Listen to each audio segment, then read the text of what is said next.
रोजगार बड़ा मुद्दा है। लगातार जो सरकारी नौकरी के अलावा रोजगार जनरेट करने की बात हो रही है और कल ही बिहार का बजट आया है।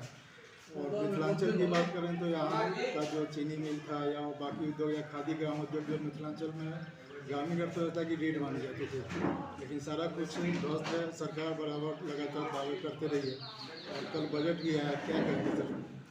देखिए, ये बजट पूरी तरह निराशाजनक है। जो उम्मीदें लगी थी वो उम्मीदें के विपरीत ये बजट आई है। और इसमें सबसे बड़ी बात है कि विकास का पैमाना उसका योजना व्यय होता है।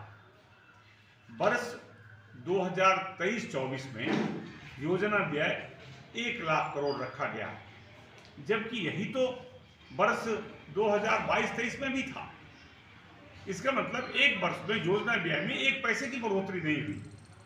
और विकास का पैमाना योजना व्यय है। और नीतीश कुमार बड़े बड़े दावे करते थे कि जब हमने सरकार बनाया 2005 में, तब से लगातार योजना व्यय में वृद्धि की है। सुशील मोदी जी बिहार के वित्त मंत्री हुआ करते थे। 2000 करोड़ के योजना व्यय से ये सरकार शुरू हुई थी 2006 में, और हर साल बढ़ते बढ़ते 1 लाख करोड़ तक आ गया था।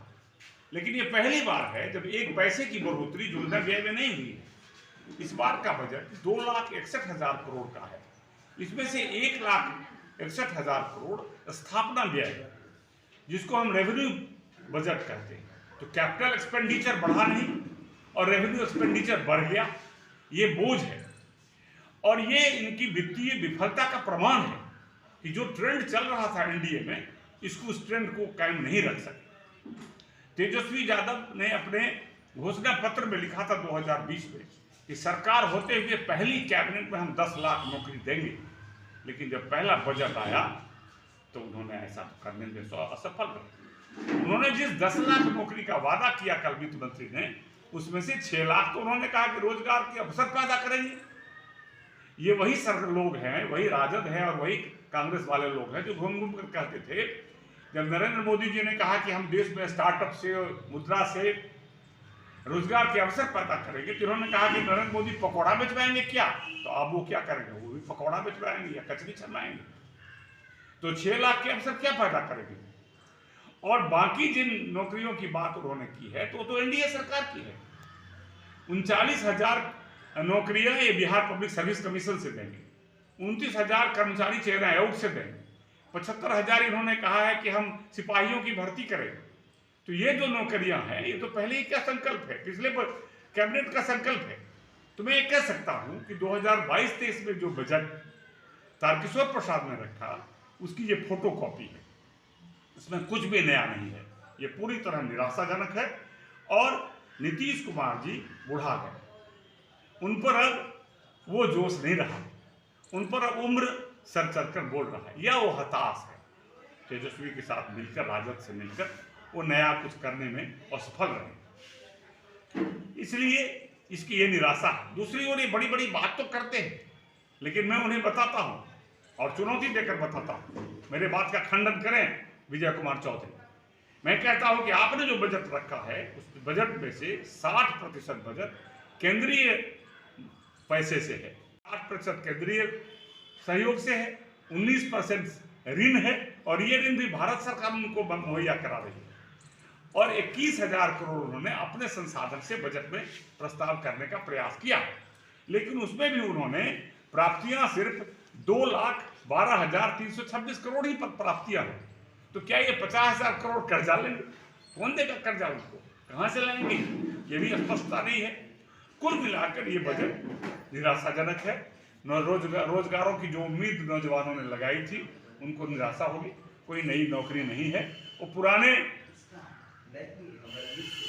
बोतल में ही लेवल बदल दिया है, बाकी चीजें वही।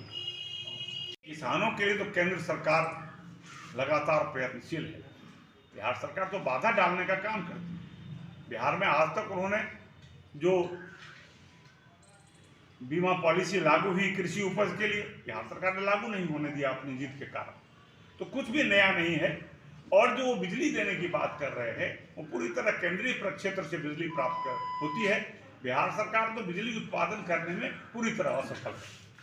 मैं देखता हूँ तो कुछ भी नया नहीं है। हाँ, शाहनवाज हुसैन जी ने जो अथक प्रयास से इथेनॉल और बाकी उद्योगों के लिए प्रयास किया था, उसका एक फल जरूर दिखा है, लेकिन इसमें वर्तमान सरकार में कोई वाहवाही नहीं है। समीर महासेठ सौभाग्य से अभी बिहार में उद्योग मंत्री है, वो सीता मिल चालू कर लें या बाकी चीनी मिल का जो काम है वो शुरू कर लें तो उनकी वाहवाही होगी, वरना अभी जो काम है वो पिछली एनडीए सरकार की है। और इथेनॉल उत्पादन के लिए जो वो काम शुरू हुआ है वो तो शाहनवाज जी ने जो व्यवस्था की थी उसका शिलान्यास हुआ है, तो इसमें इनका कोई क्रेडिट नहीं। रहते हुए जो उद्योग मंत्री हैं लगातार इसको लेकर आवाज़ उठाते रहे, अभी खुद उद्योग मंत्री हैं, तो क्या है कुछ उसमें? देखिए, वो उनके तो खुद बोलना चाहिए। मैं तो इस बजट में, मुझे याद है जब पिछले बार का बजट रखा गया था और उद्योग मंत्री शाहनवाज हुसैन थे, तो अपोजिशन की ओर से जो भाषण हुआ था वो समीर महासेठ ने पेश किया। मैं समीर महासेठ को इस बार के उद्योग बजट पर वो आईना दिखाऊंगा और पढ़ के सुना दूंगा कि आपने क्या क्या कहा था, उस में क्या काम किया।